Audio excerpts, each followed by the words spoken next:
আসসালামু আলাইকুম everyone, welcome back to my channel. আপনাদের সবাইকে আমার চ্যানেলে স্বাগত। আজকে আপনাদেরকে দেখাবো কিভাবে ঘরোয়া উপায়ে ঘরে থাকা কিছু উপাদান দিয়ে কিভাবে খুব সহজেই পাস্তা রেসিপি করা যায়।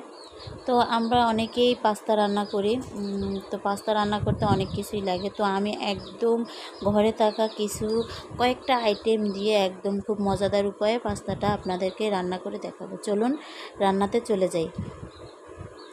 তো এখানে আমি এই ব্র্যান্ডের পাস্তার প্যাকেটটা নিয়েছি। আমি এখানে কুলসন ম্যাকারনি নিয়েছি।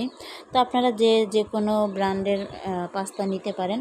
তো আমি এখন এটাকে ছিঁড়ে পাস্তাটা ঢেলে নেব। আর আপনারা চাইলে যে কোনো ব্র্যান্ডেরই নিতে পারেন। আমি এখানে মিক্সড পাস্তা নিয়েছি, এটার ভিতরে 3 ধরনের পাস্তা রয়েছে। তো আমি এই জন্য এক প্যাকেটের ভিতরেই আর কি 3 ধরনের পাস্তাটা রয়েছে। আপনারা চাইলে এক একটা সাইজের আলাদাও কিনতে পাওয়া যায়, তো সেটাও নিয়ে রান্না করতে পারেন। এই পাস্তাটা এতটাই সুস্বাদু হয়, মানে খুবই মজা হয়। তো একবার অবশ্যই বাসায় ট্রাই করে দেখবেন। তো এই যে তিন প্রকারের আর কি পাস্তা আছে এখানে। তো এই যে 3 ধরনেরই রয়েছে। তো চলুন কিভাবে রান্না করি আপনাদের সঙ্গে শেয়ার করি। আর ভালো লাগলে আমার চ্যানেলটি সাবস্ক্রাইব করে দিবেন। আর ফেসবুক থেকে দেখলে প্লিজ পেজটি ফলো করে দিবেন। তো এখানে আমি আগেই পানি গরম করতে বসিয়ে দিয়েছিলাম। তো এই ফুটন্ত গরম পানির ভিতরে এখন আমি পাস্তাগুলো ঢেলে দেব। আর ঢেলে দেওয়ার সাথে সাথে একটু নেড়ে দিবেন, না হলে আবার দলা পাকিয়ে যেতে পারে। তো এরপরে আমি এখানে স্বাদ মতো লবণ দিবেন। আপনারা আপনাদের স্বাদ অনুযায়ী লবণটা দিয়ে নেবেন, দিয়ে তারপর আবার ভালো করে নেড়ে দেব।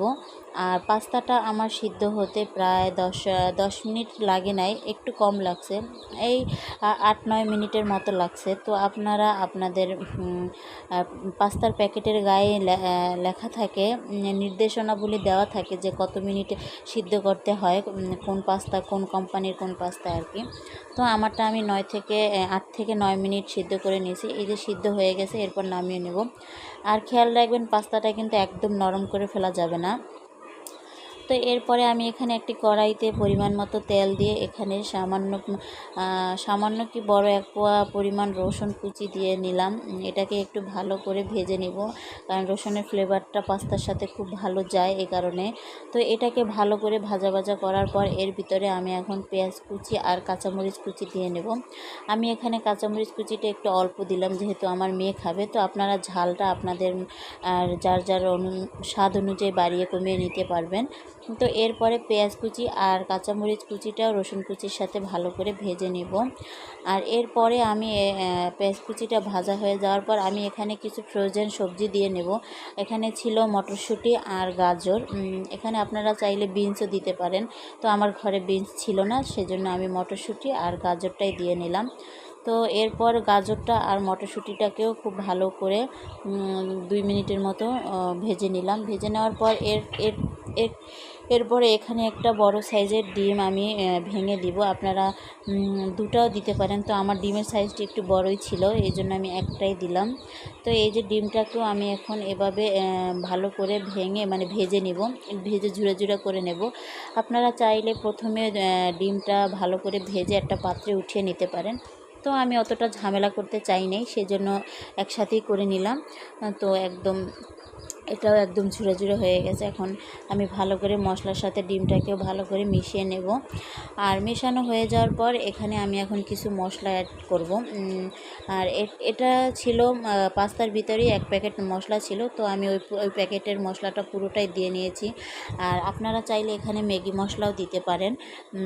যে কোনো মুদি দোকানেই ম্যাগি মশলাটা আপনারা কিনতে পাবেন, তো সেখান থেকে দিতে পারেন। আর স্বাদ মতো লবণ দিয়ে নিলাম, কারণ লবণটা একটু বুঝে শুনে দিবেন, কারণ সিদ্ধ করার সময় লবণটা আমরা দিয়েছিলাম সেই জন্য। আর একটু কালার আনার জন্য এখানে সামান্য পরিমাণে হলুদের গুঁড়া দিয়ে নিলাম। সেটা স্কিপও করতে পারেন আপনারা, ভালো লাগলে দিতেও পারেন, নাও দিতে পারেন। এরকম আমি একটু কালার আসার জন্য আর কি দিয়ে নিলাম। তো এরপর এই সমস্ত মশলাগুলোকে আবার একটু ভালো করে নাড়াচাড়া করে তারপরে এর ভিতরে দিয়ে নেব সিদ্ধ করে রাখা পাস্তাগুলো। তো আমার পাস্তাগুলো দেখতেই পাচ্ছেন খুব ঝরঝরা হয়েছে, একটার গায়ে একটা কিন্তু লেগে নেই। তো এরকম পর্যায়ে সিদ্ধ করতে হবে। তো এরপরে পাস্তাটা দেওয়ার পরে খুব ভালো করে মশলার সাথে পাস্তাটাকে মিশিয়ে নিতে হবে। তো এই তো রেডি হয়ে গেল আমার মজাদার স্বাদের পাস্তা। তো আপনারা দেখলেনই যে কত সহজে আমি পাস্তা রেসিপিটা আপনাদেরকে করে দেখালাম। তো একদম ঘরোয়া পদ্ধতিতে, ঘরোয়া উপায়ে, ঘরে থাকা মশলা দিয়েই আমি কিন্তু আজকে পাস্তাটা রান্না করে দেখিয়েছি। আর দেখতে কতটা লোভনীয় লাগছে, অবশ্যই আপনারা বাসায় ট্রাই করে একবার দেখবেন। আর ভালো লাগলে আমার চ্যানেলটিকে সাবস্ক্রাইব করে দেবেন। আর যারা ফেসবুক থেকে দেখছেন তারা অবশ্যই আমার পেজটিকে ফলো করে আমার পাশে থাকবেন। আর কেমন হয়েছে অবশ্যই কমেন্টস করে জানাবেন। তো এই তো দেখতেই পাচ্ছেন কতটা সুন্দর হয়েছে। তো এখন এটাকে আমি নাড়াচাড়া করে ভালো করে মিশিয়ে তারপর নামিয়ে নিব। আর নামিয়ে নেওয়ার পর একবার আপনাদেরকে দেখিয়ে দেব যে কতটা ভালো হয়েছে খেতে। তো আজকে আমি এই পর্যন্তই এই ভিডিওটি রাখছি। দেখা হবে আগামীকাল কোনো একটা নতুন রেসিপি নিয়ে। আপনারা সবাই ভালো থাকবেন, সুস্থ থাকবেন, আর আপনারা সবাই আমার জন্য দোয়া করবেন। আজ এই পর্যন্তই। আল্লাহ হাফেজ।